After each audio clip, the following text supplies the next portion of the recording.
1. It was Sunday morning, a damp, warm November morning with the sky overhead grey and low.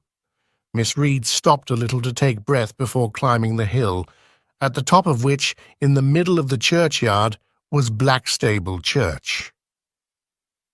Miss Reed panted, and the sultriness made her loosen her jacket. She stood at the junction of the two roads which led to the church, one from the harbour end of the town, and the other from the station. Behind her lay the houses of Blackstable, the wind-beaten houses with slate roofs of the old fishing village and the red brick villas of the seaside resort, which Blackstable was fast becoming.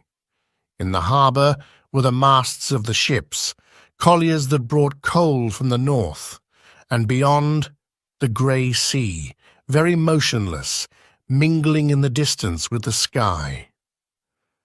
The peal of the church bells ceased, and was replaced by a single bell, ringing a little hurriedly, querulously, which denoted that there were only 10 minutes before the beginning of the service.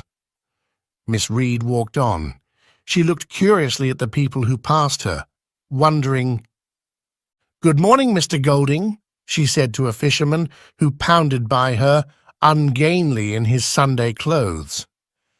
"Good morning, Miss Reed," he replied. "Warm this morning." She wondered whether he knew anything of the subject which made her heart beat with excitement whenever she thought of it, and for thinking of it, she hadn't slept a wink all night. "Have you seen Mr. Griffith this morning?" she asked, watching his face. "No, I saw Mrs. Griffith and George as I was walking up." "Oh, they are coming to church, then?" Miss Reed cried with the utmost surprise. Mr. Golding looked at her stupidly, not understanding her agitation. But they had reached the church. Miss Reed stopped in the porch to wipe her boots and pass an arranging hand over her hair. Then, gathering herself together, she walked down the aisle to her pew. She arranged the hassock and knelt down, clasping her hands and closing her eyes. She said the Lord's Prayer, and being a religious woman, she did not immediately rise, but remained a certain time in the same position of worship to cultivate a proper frame of mind, her long, sallow face upraised, her mouth firmly closed, and her eyelids quivering a little from the devotional force with which she kept her eyes shut. Her thin bust, very erect, was encased in a black jacket as in a coat of steel. But when Miss Reed considered that a due period had elapsed, she opened her eyes, and, as she rose from her knees, bent over to a lady sitting just in front of her. "Have you heard about the Griffiths, Mrs. Howlett?" "No." "What is it?" answered Mrs. Howlett, half turning round, intensely curious. Miss Reed waited a moment to heighten the effect of her statement. "Daisy Griffith has eloped with an officer from the depot at Tercanbury." Mrs. Howlett gave a little gasp. "You don't say so!" "It's all they could expect," whispered Miss Reed. "They ought to have known something was the matter when she went into Tercanbury 3 or 4 times a week." Blackstable is 6 miles from Tercanbury, which is a cathedral city and has a cavalry depot. "I've seen her hanging about the barracks with my own eyes," said Mrs. Howlett, "but I never suspected anything." "Shocking, isn't it?" said Miss Reed, with suppressed delight.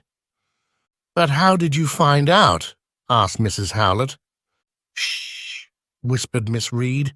The widow, in her excitement, had raised her voice a little, and Miss Reed could never suffer the least irreverence in church. "She never came back last night, and George Browning saw them get into the London train at Tercanbury." "Well, I never!" exclaimed Mrs. Howlett. "Do you think the Griffiths will have the face to come to church?" "I shouldn't if I was them," said Miss Reed.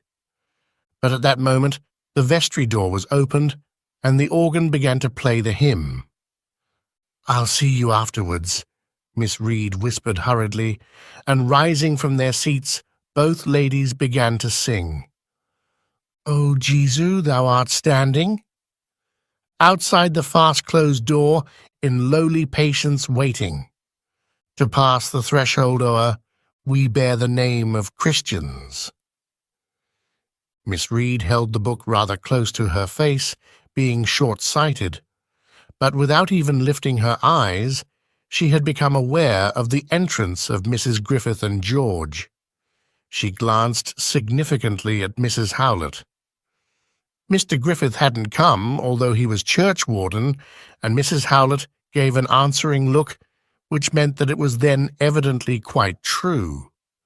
But they both gathered themselves together for the last verse, taking breath.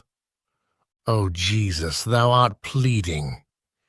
In accents meek and low, "Amen." The congregation fell to its knees, and the curate, rolling his eyes to see who was in church, began gabbling the morning prayers. "Dearly beloved brethren." 2. At the Sunday dinner, the vacant place of Daisy Griffith stared at them. Her father sat at the head of the table, looking down at his plate in silence. Every now and then, without raising his head, he glanced up at the empty space, filled with a madness of grief. He had gone into Tercanbury in the morning, inquiring at the houses of all Daisy's friends, imagining that she had spent the night with one of them. He could not believe that George Browning's story was true. He could so easily have been mistaken in the semi-darkness of the station. And even he had gone to the barracks, his cheeks still burned with the humiliation, asking if they knew a Daisy Griffith. He pushed his plate away with a groan. He wished passionately that it were Monday, so that he could work. And the post would surely bring a letter, explaining. "The vicar asked where you were," said Mrs. Griffith. Robert, the father, looked at her with his pained eyes, but her eyes were hard and shining. Her lips almost disappeared in the tight closing of the mouth. She was willing to believe the worst. He looked at his son. He was frowning. He looked as coldly angry as the mother. He, too, was willing to believe everything, and they neither seemed very sorry. Perhaps they were even glad. "I was the only one who loved her," he muttered to himself, and pushing back his chair, he got up and left the room. He almost tottered. He had aged 20 years in the night. "Aren't you going to have any pudding?" asked his wife. He made no answer. He walked out into the courtyard quite aimlessly, but the force of habit took him to the workshop, where, every Sunday afternoon, he was used to going after dinner to see that everything was in order. And today also he opened the window, put away a tool which the men had left about, examined the Saturday's work. Mrs. Griffith and George, stiff and ill at ease in his clumsy Sunday clothes, went on with their dinner. "Do you think the vicar knew?" he asked as soon as the father had closed the door. "I don't think he'd have asked if he had. Mrs. Gray might, but he's too simple, unless she put him up to it." "I thought I should never get round with the plate," said George. Mr. Griffith, being a carpenter, which is respectable and well-to-do, which is honourable, had been made churchwarden, and part of his duty was to take round the offertory plate. This duty George performed in his father's occasional absences, as when a coffin was very urgently required. "I wasn't going to let them get anything out of me," said Mrs. Griffith defiantly. All through the service a number of eyes had been fixed on them, eager to catch some sign of emotion, full of horrible curiosity to know what the Griffiths felt and thought. But Mrs. Griffith had been inscrutable. 3. Next day the Griffiths lay in wait for the postman. George sat by the parlour window, peeping through the muslin curtains. "Fanning's just coming up the street," he said at last. Until the post had come, old Griffith could not work. In the courtyard at the back, was heard the sound of hammering. There was a rat-tat at the door, the sound of a letter falling on the mat, and Fanning, the postman, passed on. George leaned back quickly so that he might not see him. Mr. Griffith fetched the letter, opened it with trembling hands. He gave a little gasp of relief. "She's got a situation in London." "Is that all she says?" asked Mrs. Griffith. "Give me the letter." And she almost tore it from her husband's hand. She read it through and uttered a little ejaculation of contempt, almost of triumph. "You don't mean to say you believe that?" she cried. "Let's look, mother," said George. He read the letter, and he too gave a snort of contempt. "She says she's got a situation," repeated Mrs. Griffith with a sneer at her husband, "and we're not to be angry or anxious, and she's quite happy, and we can write to Charing Cross Post Office. I know what sort of a situation she's got." Mr. Griffith looked from his wife to his son. "Don't you think it's true?" he asked helplessly. At the first moment he had put the fullest faith in Daisy's letter. He had been so anxious to believe it.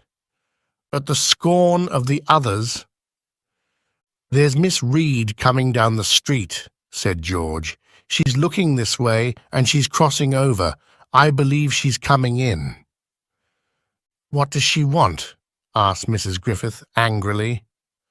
And there was another knock at the door, and through the curtains they saw Miss Reed's eyes looking towards them, trying to pierce the muslin.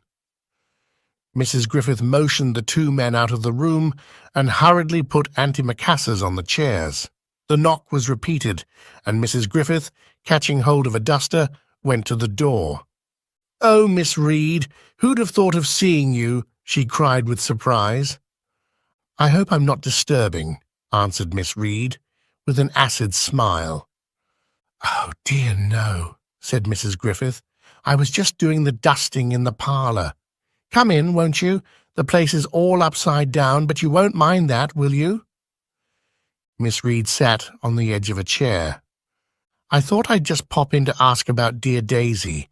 I met Fanning as I was coming along, and he told me you'd had a letter." "Oh, Daisy?" Mrs. Griffith had understood at once why Miss Reed came, but she was rather at a loss for an answer. "Yes, we have had a letter from her. She's up in London."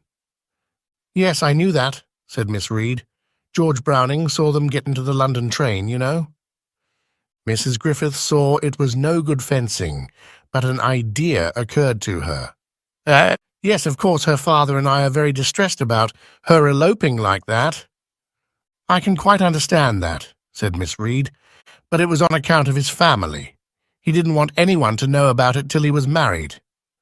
"Oh," said Miss Reed, raising her eyebrows very high. "Yes," said Mrs. Griffith, "that's what she said in her letter.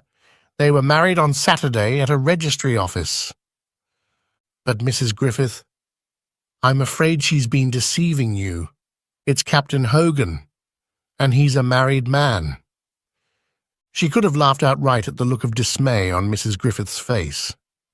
The blow was sudden, and notwithstanding all her power of self-control, Mrs. Griffith could not help herself. But at once she recovered. An angry flush appeared on her cheekbones. "You don't mean it?" she cried. "I'm afraid it's quite true," said Miss Reed humbly. "In fact, I know it is." "Then she's a lying, deceitful hussy, and she's made a fool of all of us. I give you my word of honour that she told us she was married. I'll fetch you the letter." Mrs. Griffith rose from her chair, but Miss Reed put out a hand to stop her. "Oh, don't trouble, Mrs. Griffith. Of course I believe you," she said, and Mrs. Griffith immediately sat down again. But she burst into a storm of abuse of Daisy for her deceitfulness and wickedness. She vowed she should never forgive her. She assured Miss Reed again and again that she had known nothing about it. Finally, she burst into a perfect torrent of tears. Miss Reed was mildly sympathetic, but now she was anxious to get away to impart her news to the rest of Blackstable. Mrs. Griffith sobbed her visitor out of the front door, but when she had closed it, dried her tears. She went into the parlour and flung open the door that led to the back room. Griffith was sitting with his face hidden in his hands, and every now and then a sob shook his great frame. George was very pale, biting his nails. "You heard what she said," cried Mrs. Griffith. "He's married." She looked at her husband contemptuously. "It's all very well for you to carry on like that now. It was you who did it. It was all your fault. If she'd been brought up as I wanted her to be, this wouldn't ever have happened." Again there was a knock, and George, going out, ushered in Mrs. Gray, the vicar's wife. She rushed in when she heard the sound of voices. "Oh, Mrs. Griffith, it's dreadful, simply dreadful. Miss Reed has just told me all about it. What is to be done, and what'll the dissenters make of it? Oh dear, it's simply dreadful." "You've just come in time, Mrs. Gray," said Mrs. Griffith angrily. "It's not my fault, I can tell you that. It's her father who's brought it about. He would have her go into Tercanbury to be educated, and he would have her take singing lessons and dancing lessons. The church school was good enough for George. It's been Daisy this, and Daisy that all through. Me and George have been always put by for Daisy. I didn't want her brought up above her station, I can assure you. It's him who would have her brought up as a lady, and see what's come of it. And he let her spend any money she liked on her dress. It wasn't me that let her go into Tercanbury every day in the week if she wanted to. I knew she was up to no good. There you see what you've brought her to. It's you who's disgraced us all." She hissed out the words with intense malignity, nearly screaming in the bitterness she felt towards the beautiful daughter of better education than herself, almost of different station. It was all but a triumph for her that this had happened. It brought her daughter down. She turned the tables, and now, from the superiority of her virtue, she looked down upon her with utter contempt. 4. On the following Sunday, the people of Blackstable enjoyed an emotion. As Miss Reed said, "It was worth going to church this morning, even for a dissenter." The vicar was preaching, and the congregation paid a very languid attention, but suddenly a curious little sound went through the church, one of those scarcely perceptible noises which no comparison can explain. It was a quick attraction of all eyes, an arousing of somnolent intelligences, a slight, quick drawing in of the breath. The listeners had heeded very indifferently Mr. Gray's admonitions to brotherly love and charity as matters which did not concern them other than abstractedly. But quite suddenly they had realized that he was bringing his discourse round to the subject of Daisy Griffith, and they pricked up both ears.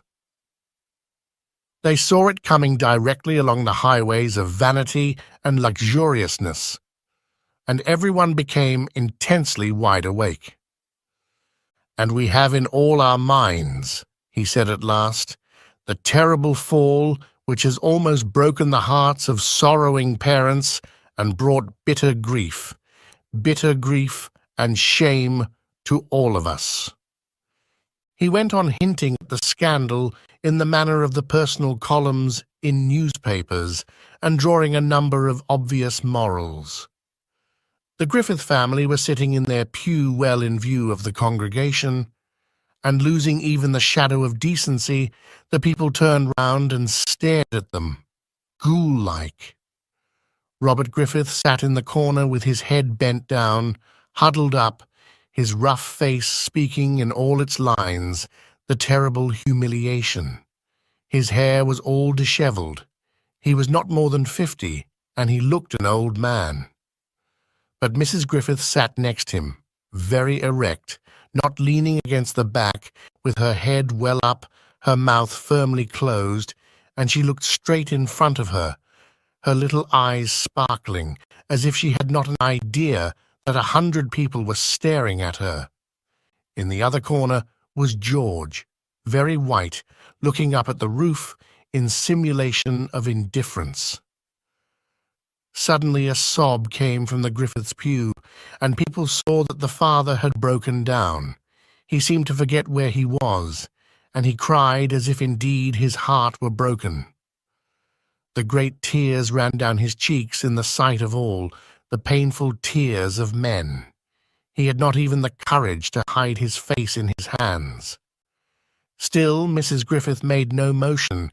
She never gave a sign that she heard her husband's agony, but 2 little red spots appeared angrily on her cheekbones, and perhaps she compressed her lips a little more tightly.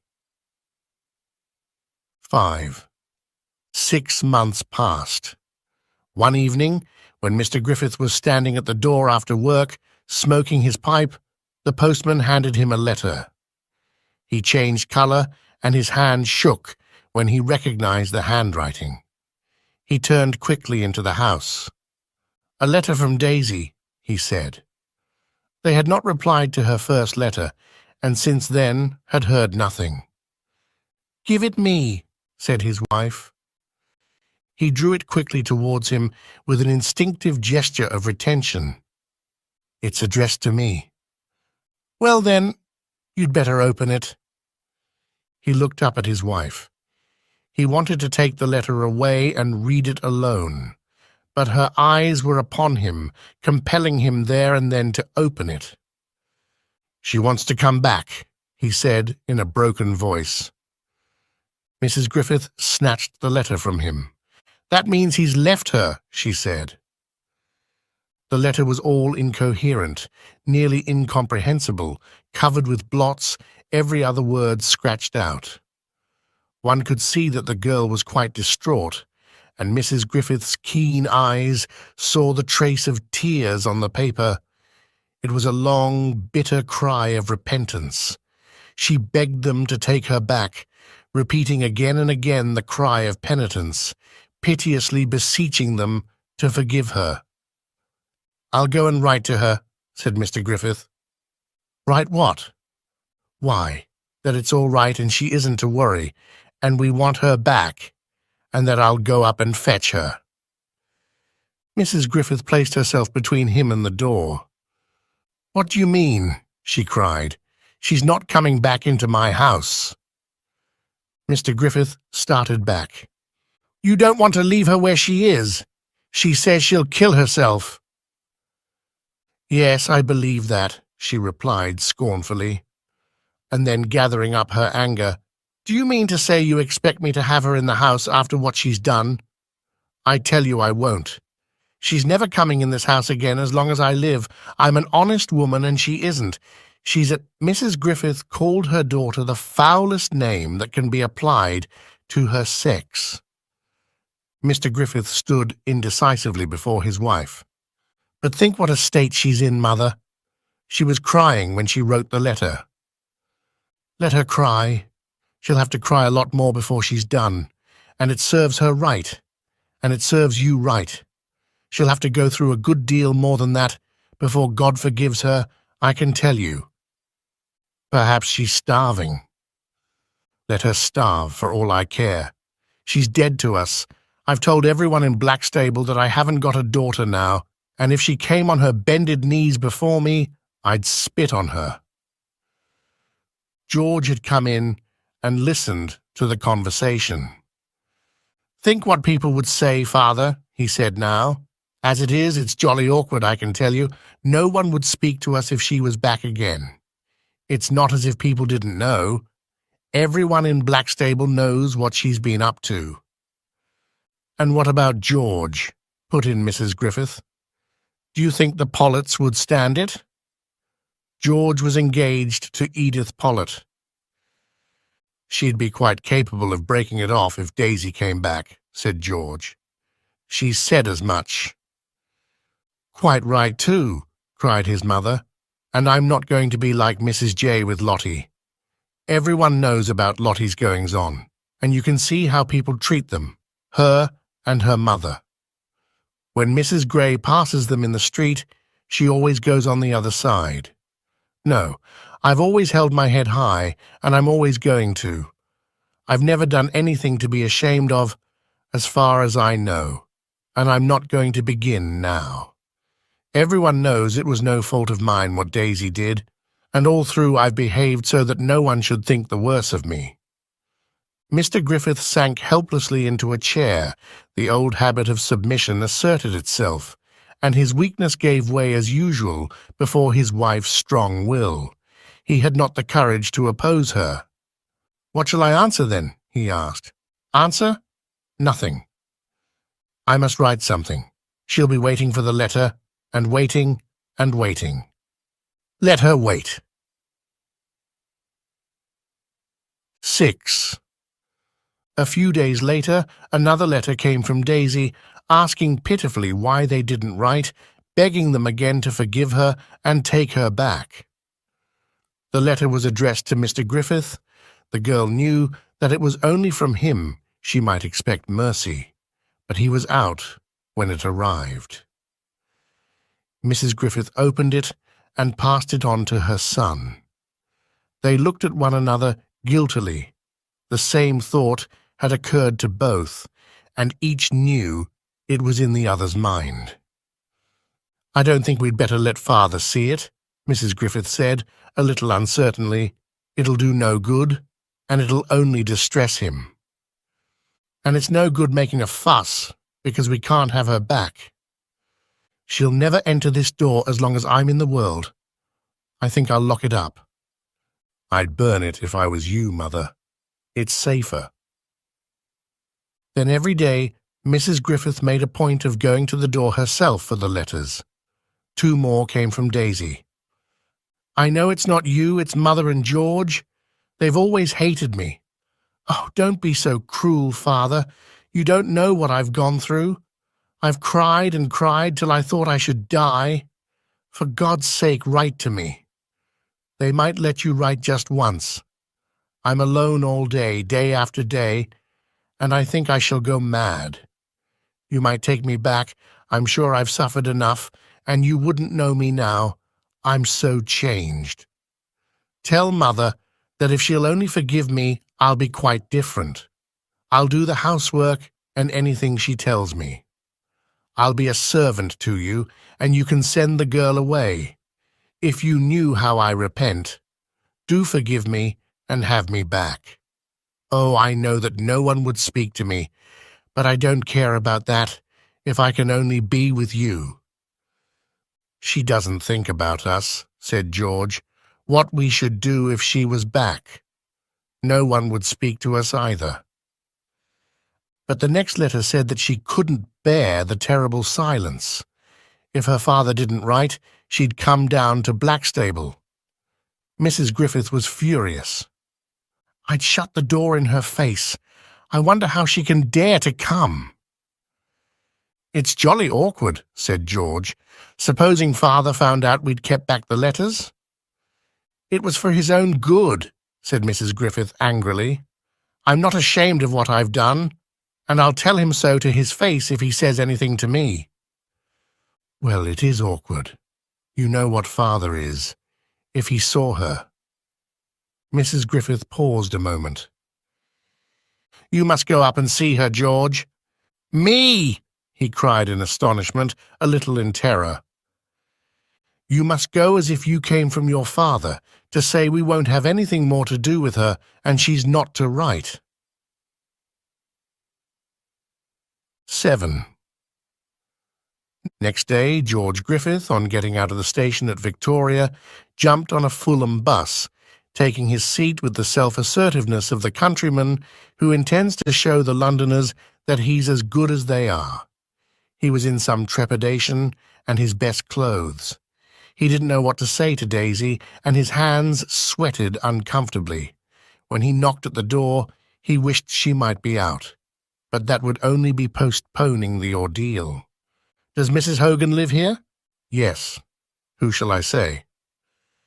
"Say a gentleman wants to see her," He followed quickly on the landlady's heels and passed through the door the woman opened while she was giving the message. Daisy sprang to her feet with a cry. "George!" She was very pale, her blue eyes dim and lifeless, with the lids heavy and red.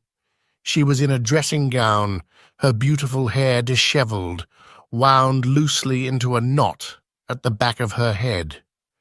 She had not half the beauty of her old self. George, to affirm the superiority of virtue over vice, kept his hat on. She looked at him with frightened eyes. Then her lips quivered, and turning away her head, she fell on a chair and burst into tears. George looked at her sternly. His indignation was greater than ever now that he saw her. His old jealousy made him exult at the change in her. "She's got nothing much to boast about now," he said to himself, noting how ill she looked. "Oh, George!" she began, sobbing. But he interrupted her. "I've come from father," he said, "and we don't want to have anything more to do with you, and you're not to write." "Oh." She looked at him now with her eyes suddenly quite dry. They seemed to burn her in their sockets. "Did he send you here to tell me that?" "Yes, and you're not to come down." She put her hand to her forehead, looking vacantly before her. "But what am I to do? I haven't got any money. I've pawned everything." George looked at her silently, but he was horribly curious. "Why did he leave you?" he said. She made no answer. She looked before her as if she were going out of her mind. "Has he left you any money?" asked George. Then she started up, her cheeks flaming red. "I wouldn't touch a halfpenny of his. I'd rather starve," she screamed. George shrugged his shoulders. "Well, you understand?" he said. "Oh, how can you? It's all you and Mother. You've always hated me, but I'll pay you out, by God. I'll pay you out. I know what you are, all of you, you and Mother and all the Blackstable people. You're a set of damned hypocrites." "Look here, Daisy, I'm not going to stand here and hear you talk like that of me and Mother," he replied with dignity. "And as for the Blackstable people, you're not fit to associate with them, and I can see where you learnt your language." Daisy burst into hysterical laughter. George became more angry, virtuously indignant. "Oh, you can laugh as much as you like. I know your repentance is a lot of damned humbug. You've always been a conceited little beast, and you've been stuck up and cocky because you thought yourself nice-looking, and because you were educated in Tercanbury, and no one was good enough for you in Blackstable.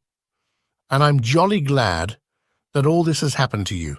It serves you jolly well right, and if you dare to show yourself at Blackstable, we'll send for the police."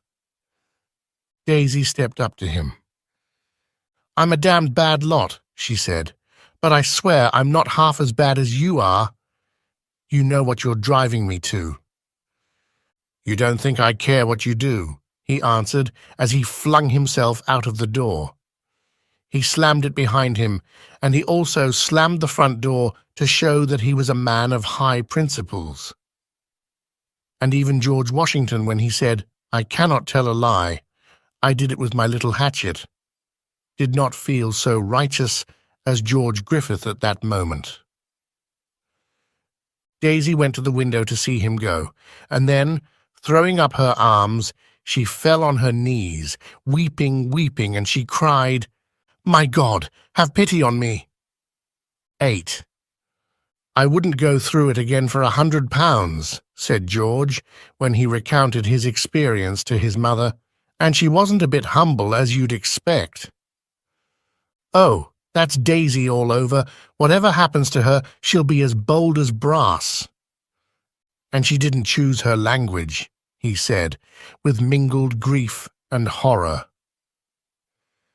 They heard nothing more of Daisy for over a year, when George went up to London for the choir treat. He did not come back till 3 o'clock in the morning, but he went at once to his mother's room. He woke her very carefully so as not to disturb his father. She started up, about to speak, but he prevented her with his hand. "Come outside. I've got something to tell you." Mrs. Griffith was about to tell him rather crossly to wait till the morrow, but he interrupted her. "I've seen Daisy." She quickly got out of bed, and they went together into the parlour. "I couldn't keep it till the morning," he said. "What do you think she's doing now?" "Well, after we came out of the Empire, I went down Piccadilly and, well, I saw Daisy standing there. It did give me a turn, I can tell you. I thought some of the chaps would see her. I simply went cold all over. But they were on ahead and hadn't noticed her." "Thank God for that," said Mrs. Griffith piously. "Well, what do you think I did? I went straight up to her and looked her full in the face. But do you think she moved a muscle? She simply looked at me as if she'd never set eyes on me before. Well, I was taken aback, I can tell you. I thought she'd faint. Not a bit of it." "No, I know Daisy," said Mrs. Griffith. "You think she's this and that, because she looks at you with those blue eyes of hers, as if she couldn't say bo to a goose, but she's got the very devil inside her. Well, I shall tell her father that, just so as to let him see what she has come to." The existence of the Griffith household went on calmly. Husband and wife and son led their life in the dull little fishing town. The seasons passed insensibly into one another. 1 year slid gradually into the next, and the 5 years that went by seemed like one long, long day. Mrs. Griffith did not alter an atom. She performed her housework, went to church regularly, and behaved like a Christian woman in that state of life in which a merciful Providence had been pleased to put her. George got married, and on Sunday afternoons could be seen wheeling an infant in a perambulator along the street. He was a good husband and an excellent father. He never drank too much, he worked well, he was careful of his earnings, and he also went to church regularly. His ambition was to become churchwarden after his father. And even in Mr. Griffith there was not so very much change. He was more bowed, his hair and beard were greyer. His face was set in an expression of passive misery, and he was extremely silent. But as Mrs. Griffith said, "Of course he's getting old. One can't expect to remain young forever." She was a woman who frequently said profound things, and I've known all along he wasn't the sort of man to make old bones. He's never had the go in him that I have. Why, I'd make 2 of him. The Griffiths were not so well-to-do as before. As Blackstable became a more important health resort, a regular undertaker opened a shop there, and his window, with 2 little model coffins and an arrangement of black Prince of Wales's feathers surrounded by a white wreath, took the fancy of the natives, so that Mr. Griffith almost completely lost the most remunerative part of his business. Other carpenters sprang into existence and took away much of the trade.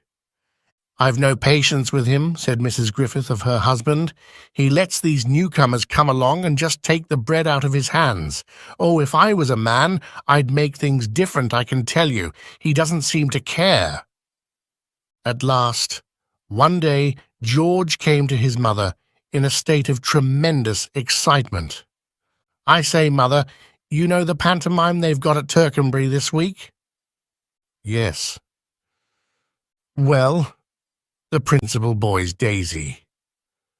Mrs. Griffith sank into a chair, gasping. "Harry Fern's been, and he recognized her at once. It's all over the town." Mrs. Griffith, for the first time in her life, was completely at a loss for words.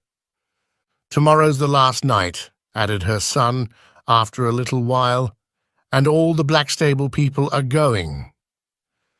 "To think that this should happen to me," said Mrs. Griffith distractedly. "What have I done to deserve it? Why couldn't it happen to Mrs. Garman or Mrs. J? If the Lord had seen fit to bring it upon them, well, I shouldn't have wondered." "Edith wants us to go," said George. Edith was his wife. "You don't mean to say you're going, with all the Blackstable people there?" "Well, Edith says we ought to go, just to show them we don't care." "Well, I shall come too," cried Mrs. Griffith. 9. Next evening, half Blackstable took the special train to Tercanbury, which had been put on for the pantomime, and there was such a crowd at the doors that the impresario half thought of extending his stay. The Reverend Charles Gray and Mrs. Gray were there, also James, their nephew. Mr. Gray had some scruples about going to a theatre, but his wife said a pantomime was quite different. Besides, curiosity may gently enter even a clerical bosom. Miss Reed was there in black satin, with her friend Mrs. Howlett. Mrs. Griffith sat in the middle of the stalls, flanked by her dutiful son and her daughter-in-law, and George searched for female beauty with his opera glass, which is quite the proper thing to do on such occasions. The curtain went up, and the villagers of Dick Whittington's native place sang a chorus. "Now she's coming," whispered George. All those Blackstable hearts stood still, and Daisy, as Dick Whittington, bounded on the stage in flesh-coloured tights with particularly scanty trunks and her bodice rather low. The vicar's nephew sniggered, and Mrs. Gray gave him a reproachful glance. All the other Blackstable people looked pained. Miss Reed blushed. But as Daisy waved her hand and gave a kick, the audience broke out into prolonged applause. Tercanbury people have no moral sense, although Tercanbury is a cathedral city. Daisy began to sing, "I'm a jolly sort of boy, toll, lol, and I don't care a damn who knows it. I'm fond of every joy, toll, lol, as you may very well suppose it." Toll, lol, lol, toll, lol, lol. And then the audience of a cathedral city, as Mr. Gray said, took up the refrain, "Toll, lol, lol, toll, lol, lol." However, the piece went on to the bitter end, and Dick Whittington appeared in many different costumes and sang many songs and kicked many kicks till he was finally made Lord Mayor, in tights. Ah, it was an evening of bitter humiliation for Blackstable people. Some of them, as Miss Reed said, behaved scandalously. They really appeared to enjoy it. And even George laughed at some of the jokes the cat made, though his wife and his mother sternly reproved him. "I'm ashamed of you, George, laughing at such a time," they said. Afterwards, the Greys and Miss Reed got into the same railway carriage with the Griffiths. "Well, Mrs. Griffith," said the vicar's wife, "what do you think of your daughter now?" "Mrs. Gray," replied Mrs. Griffith solemnly, "I haven't got a daughter." "That's a very proper spirit in which to look at it," answered the lady. "She was simply covered with diamonds." "They must be worth a fortune," said Miss Reed. "Oh, I dare say they're not real," said Mrs. Gray. "At that distance, and with the limelight, you know, it's very difficult to tell." "I'm sorry to say," said Mrs. Griffith, with some asperity, feeling the doubt almost an affront to her, "I'm sorry to say that I know they're real." The ladies coughed discreetly, scenting a little scandalous mystery which they must get out of Mrs. Griffith at another opportunity. "My nephew James says she earns at least £30 or £40 a week." Miss Reed sighed at the thought of such depravity. "It's very sad," she remarked, "to think of such things happening to a fellow creature. But what I can't understand," said Mrs. Gray next morning at the breakfast table, is how she got into such a position. We all know that at one time she was to be seen in, well, in a very questionable place, at an hour which left no doubt about her means of livelihood. I must say I thought she was quite lost." "Oh, well, I can tell you that easily enough," replied her nephew. "She's being kept by Sir Somebody something, and he's running the show for her."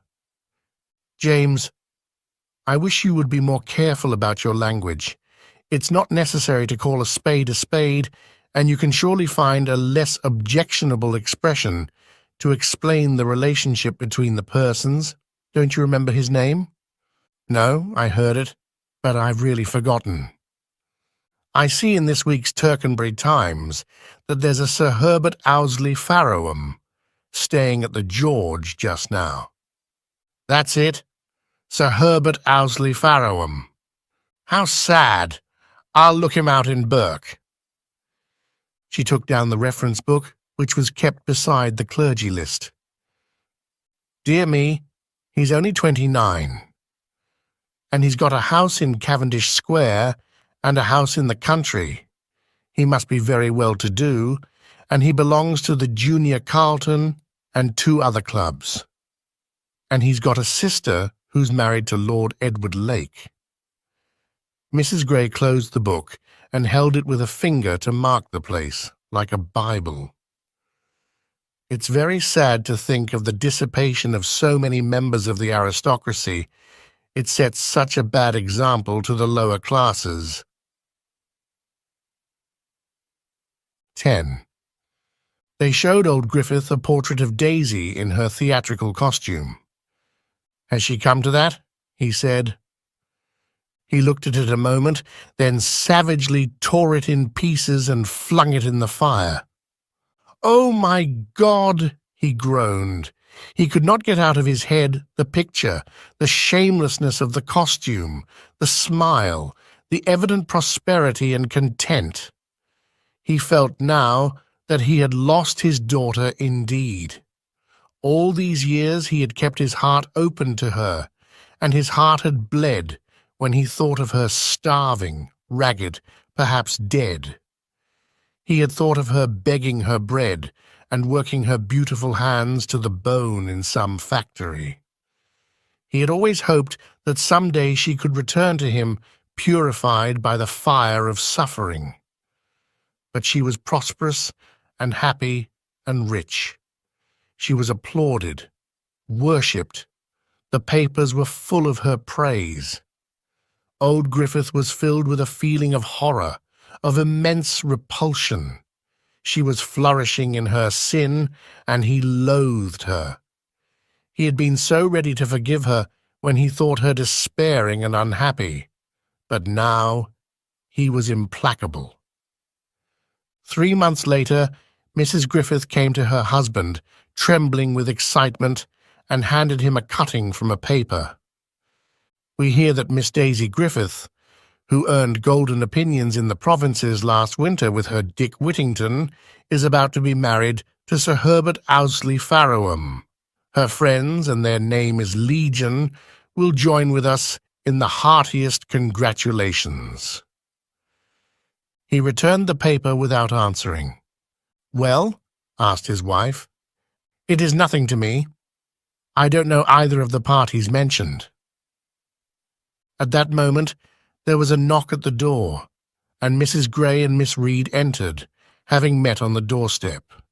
Mrs. Griffith at once regained her self-possession. "Have you heard the news, Mrs. Griffith?" said Miss Reed. "Do you mean about the marriage of Sir Herbert Owsley Farrowham?" She mouthed the long name. "Yes," replied the 2 ladies together. "It is nothing to me. I have no daughter, Mrs. Gray." "I'm sorry to hear you say that, Mrs. Griffith," said Mrs. Gray very stiffly. "I think you show a most unforgiving spirit." "Yes," said Miss Reed, "I can't help thinking that if you treated poor Daisy in a more Christian way, you might have saved her from a great deal." "Yes," added Mrs. Gray, I must say that all through, I don't think you've shown a nice spirit at all. I remember poor dear Daisy quite well, and she had a very sweet character, and I'm sure that if she'd been treated a little more gently, nothing of all this would have happened." Mrs. Gray and Miss Reed looked at Mrs. Griffith sternly and reproachfully. They felt themselves like God Almighty judging a miserable sinner. Mrs. Griffith was extremely angry. She felt that she was being blamed most unjustly, and moreover, she was not used to being blamed. "I'm sure you're very kind, Mrs. Gray and Miss Reed, but I must take the liberty of saying that I know best what my daughter was. Mrs. Griffith, all I say is this: you are not a good mother." "Excuse me, madam," said Mrs. Griffith, having grown red with anger. But Mrs. Gray interrupted. "I am truly sorry to have to say it to one of my parishioners, but you are not a good Christian, and we all know that your husband's business isn't going at all well, and I think it's a judgment of Providence." "Very well, ma'am," said Mrs. Griffith, getting up. "You're at liberty to think what you please, but I shall not come to church again. Mr. Friend, the Baptist minister, has asked me to go to his chapel, and I'm sure he won't treat me like that." "I'm sure we don't want you to come to church in that spirit, Mrs. Griffith. That's not the spirit with which you can please God, Mrs. Griffith. I can quite imagine now why dear Daisy ran away. You're no Christian. I'm sure I don't care what you think, Mrs. Gray, but I'm as good as you are." "Will you open the door for me, Mrs. Griffith?" said Mrs. Gray, with outraged dignity. "Oh, you can open it yourself, Mrs. Gray," replied Mrs. Griffith. 11. Mrs. Griffith went to see her daughter-in-law. "I've never been spoken to in that way before," she said. "Fancy me not being a Christian. I'm a better Christian than Mrs. Gray, any day. I like Mrs. Gray with the airs she gives herself, as if she'd got anything to boast about. No, Edith, I've said it, and I'm not the woman to go back on what I've said. I'll not go to church again. From this day, I go to chapel." But George came to see his mother a few days later. "Look here, mother, Edith says you'd better forgive Daisy now." "George," cried his mother, "I've only done my duty all through, and if you think it's my duty to forgive my daughter now she's going to enter the bonds of holy matrimony, I will do so. No one can say that I'm not a Christian, and I haven't said the Lord's Prayer night and morning ever since I remember for nothing." Mrs. Griffith sat down to write, looking up to her son for inspiration. "Dearest Daisy," he said. "No, George," she replied. "I'm not going to cringe to my daughter, although she is going to be a lady. I shall simply say, Daisy." The letter was very dignified, gently reproachful, for Daisy had undoubtedly committed certain peccadilloes, although she was going to be a baronet's wife. But still, it was completely forgiving, and Mrs. Griffith signed herself, "Your loving and forgiving mother, whose heart you nearly broke." But the letter was not answered, and a couple of weeks later the same Sunday paper contained an announcement of the date of the marriage and the name of the church. Mrs. Griffith wrote a second time. "My darling daughter, I am much surprised at receiving no answer to my long letter. All is forgiven. I should so much like to see you again before I die, and to have you married from your father's house. All is forgiven. Your loving mother, Mary Ann Griffith." This time the letter was returned unopened. "George," cried Mrs. Griffith, "she's got her back up." "And the wedding's tomorrow," he replied. "It's most awkward, George. I've told all the Blackstable people that I've forgiven her, and that Sir Herbert has written to say he wants to make my acquaintance, and I've got a new dress on purpose to go to the wedding. Oh, she's a cruel and exasperating thing, George. I never liked her. You were always my favourite." "Well, I do think she's not acting as she should," replied George, "and I'm sure I don't know what's to be done." But Mrs. Griffith was a woman who made up her mind quickly. "I shall go up to town and see her myself, George, and you must come too." "I'll come up with you, Mother, but you'd better go to her alone, because I expect she's not forgotten the last time I saw her." They caught a train immediately, and having arrived at Daisy's house, Mrs. Griffith went up the steps while George waited in a neighbouring public house. The door was opened by a smart maid, much smarter than the vicarage maid at Blackstable, as Mrs. Griffith remarked with satisfaction. On finding that Daisy was at home, she sent up a message to ask if a lady could see her. The maid returned. "Would you give your name, madam? Miss Griffith cannot see you without." Mrs. Griffith had foreseen the eventuality, and, unwilling to give her card, had written another little letter, using Edith as amanuensis, so that Daisy should at least open it. She sent it up. In a few minutes the maid came down again. "There's no answer," and she opened the door for Mrs. Griffith to go out. That lady turned very red. Her first impulse was to make a scene and call the housemaid to witness how Daisy treated her own mother, but immediately she thought how undignified she would appear in the maid's eyes. So she went out like a lamb. She told George all about it as they sat in the private bar of the public house, drinking a little Scotch whisky. "All I can say," she remarked, "is that I hope she'll never live to repent it. Fancy treating her own mother like that. But I shall go to the wedding. I don't care. I will see my own daughter married." That had been her great ambition, and she would have crawled before Daisy to be asked to the ceremony. But George dissuaded her from going uninvited. There were sure to be 1 or 2 Blackstable people present, and they would see that she was there as a stranger. The humiliation would be too great. "I think she's an ungrateful girl," said Mrs. Griffith, as she gave way and allowed George to take her back to Blackstable. 12. But the prestige of the Griffiths diminished. Everyone in Blackstable came to the conclusion that the new Lady Owsley Farraham had been very badly treated by her relatives, and many young ladies said they would have done just the same in her place. Also, Mrs. Gray induced her husband to ask Griffith to resign his churchwardenship. "You know, Mr. Griffith," said the vicar deprecatingly, "now that your wife goes to chapel, I don't think we can have you as churchwarden any longer, and besides, I don't think you've behaved to your daughter in a Christian way." It was in the carpenter's shop. The business had dwindled till Griffith only kept 1 man and a boy. He put aside the saw he was using. "What I've done to my daughter, I'm willing to take the responsibility for. I ask no one's advice, and I want no one's opinion. And if you think I'm not fit to be churchwarden, you can find someone else better."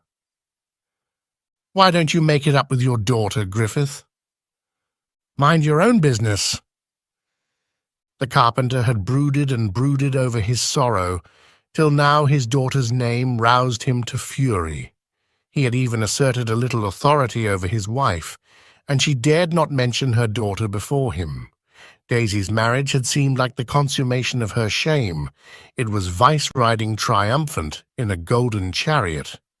But the name of Lady Owsley Farraham was hardly ever out of her mother's lips, and she spent a good deal more money in her dress to keep up her dignity. "Why, that's another new dress you've got on," said a neighbour.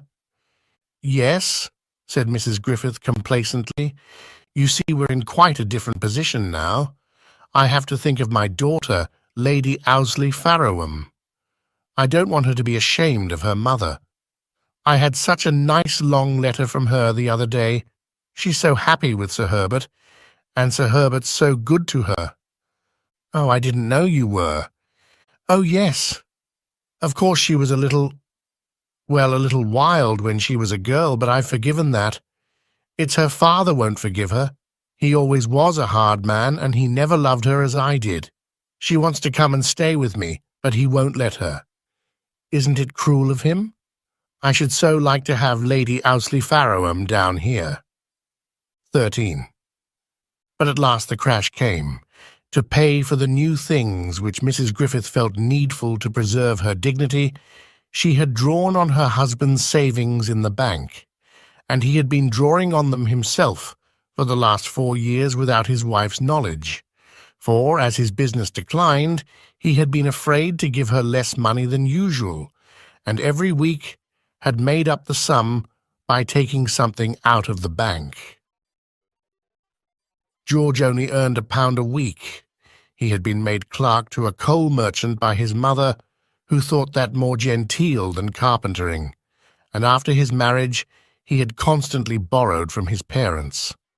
At last, Mrs. Griffith learnt to her dismay that their savings had come to an end completely. She had a talk with her husband and found out that he was earning almost nothing. He talked of sending his only remaining workman away and moving into a smaller place. If he kept his 1 or 2 old customers, they might just manage to make both ends meet. Mrs. Griffith was burning with anger. She looked at her husband, sitting in front of her with his helpless look. "You fool!" she said. She thought of herself coming down in the world, living in a poky little house away from the high street, unable to buy new dresses, unnoticed by the chief people of Blackstable, she who had always held up her head with the best of them. George and Edith came in, and she told them, hurling contemptuous sarcasms at her husband. He sat looking at them with his pained, unhappy eyes, while they stared back at him as if he were some despicable, noxious beast. "But why didn't you say how things were going before, father?" George asked him. He shrugged his shoulders. "I didn't like to," he said hoarsely. Those cold, angry eyes crushed him. He felt the stupid, useless fool he saw they thought him. "I don't know what's to be done," said George. His wife looked at old Griffith with her hard grey eyes. The sharpness of her features, the firm, clear complexion, with all softness blown out of it by the east winds, expressed the coldest resolution. "Father must get Daisy to help. She's got lots of money. She may do it for him." Old Griffith broke suddenly out of his apathy. "I'd sooner go to the workhouse. I'll never touch a penny of hers." "Now then, father," said Mrs. Griffith, quickly understanding, "you drop that. You'll have to." George at the same time got pen and paper and put them before the old man. They stood round him angrily. He stared at the paper. A look of horror came over his face. "Go on, don't be a fool," said his wife. She dipped the pen in the ink and handed it to him. Edith's steel-grey eyes were fixed on him, coldly compelling. "Dear Daisy," she began. "Father always used to call her Daisy darling," said George. "He'd better put that so as to bring back old times." They talked of him strangely, as if he were absent or had not ears to hear. "Very well," replied Edith, and she began again. The old man wrote bewilderedly, as if he were asleep. "Daisy, darling, forgive me. I have been hard and cruel towards you. On my knees I beg your forgiveness. The business has gone wrong, and I am ruined if you don't help me. We shall have the brokers in and have to go to the workhouse. For God's sake, have mercy on me. You can't let me starve. I know I have sinned towards you. Your broken-hearted father. She read through the letter. I think that'll do. Now the envelope. And she dictated the address. When it was finished, Griffith looked at them with loathing, absolute loathing, but they paid no more attention to him. They arranged to send a telegram first, in case she should not open the letter. Letter coming. For God's sake, open. In great distress. Father. George went out immediately to send the wire and post the letter. 14. The letter was sent on a Tuesday, and on Thursday morning a telegram came from Daisy to say she was coming down. Mrs. Griffith was highly agitated. I'll go and put on my silk dress, she said. No, Mother, that is a silly thing. Be as shabby as you can. How will Father be? Asked George. You'd better speak to him, Edith. He was called, the stranger in his own house. Look here, Father, Daisy's coming this morning. Now you'll be civil, won't you? I'm afraid he'll go and spoil everything, said Mrs. Griffith, anxiously. At that moment, there was a knock at the door. It's her! Griffith was pushed into the back room. Mrs. Griffith hurriedly put on a ragged apron and went to the door. Daisy! She cried, opening her arms. She embraced her daughter and pressed her to her voluminous bosom. Oh, Daisy! Daisy accepted passively the tokens of affection with a little sad smile. She tried not to be unsympathetic. Mrs. Griffith led her daughter into the sitting-room where George and Edith were sitting. George was very white. You don't mean to say you walked here, said Mrs. Griffith as she shut the front door. Fancy that, when you could have all the carriages in Blackstable to drive you about. Welcome to your home again, said George, with somewhat the air of a dissenting minister. Oh, George, she said, with the same sad, half-ironical smile, allowing herself to be kissed. Don't you remember me? Said Edith, coming forward. I'm George's wife. I used to be Edith Pollitt. Oh, yes. Daisy put out her hand. They all three looked at her, and the women noticed the elegance of her simple dress. She was no longer the merry girl they had known, but a tall, dignified woman, and her great blue eyes were very grave. They were rather afraid of her, but Mrs. Griffith made an effort to be cordial and at the same time familiar. Fancy you being a real lady, she said. Daisy smiled again. Where's Father? She asked. In the next room. They moved towards the door and entered. Old Griffith rose as he saw his daughter, but he did not come towards her. She looked at him a moment, then turned to the others. Please leave me alone with Father for a few minutes. They did not want to, knowing that their presence would restrain him, but Daisy looked at them so firmly that they were obliged to obey. She closed the door behind them. Father, she said, turning towards him. They made me write the letter, he said hoarsely.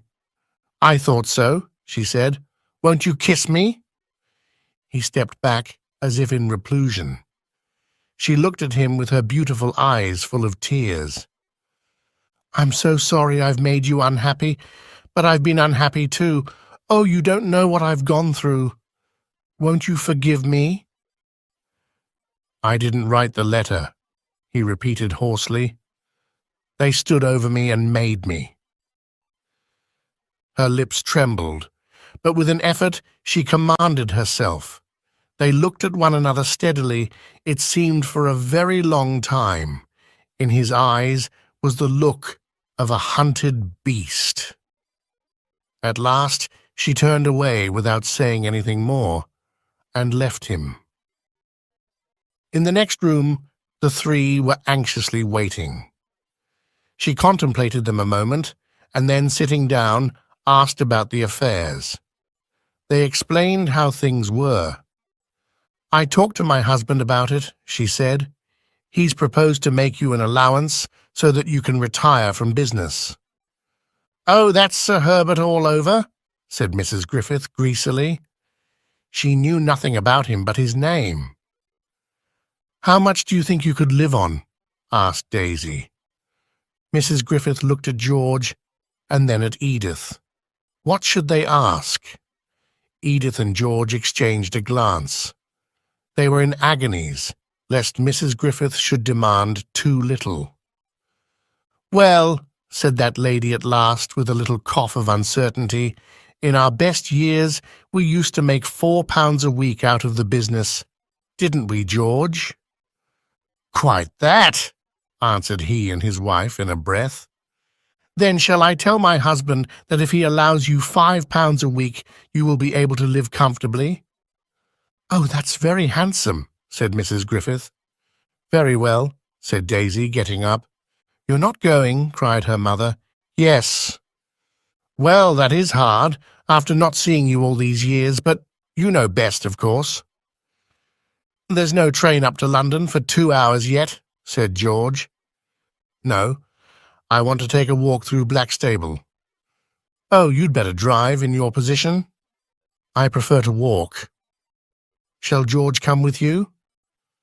"I prefer to walk alone." Then Mrs. Griffith again enveloped her daughter in her arms, and told her she had always loved her and that she was her only daughter, after which Daisy allowed herself to be embraced by her brother and his wife. Finally they shut the door on her and watched her from the window walk slowly down the High Street. "If you'd asked it, I believe she'd have gone up to £6 a week," said George. 15. Daisy walked down the High Street slowly, looking at the houses she remembered, and her lips quivered a little. At every step, smells blew across to her, full of memories. The smell of a tannery, the blood smell of a butcher's shop, the sea odour from a shop of fishermen's clothes. At last she came onto the beach, and in the darkening November day she looked at the booths she knew so well, the boats drawn up for the winter, whose names she knew, whose owners she had known from her childhood. She noticed the new villas built in her absence, and she looked at the grey sea. A sob burst from her. But she was very strong, and at once she recovered herself. She turned back and slowly walked up the High Street again to the station. The lamps were lighted now, and the street looked as it had looked in her memory through the years.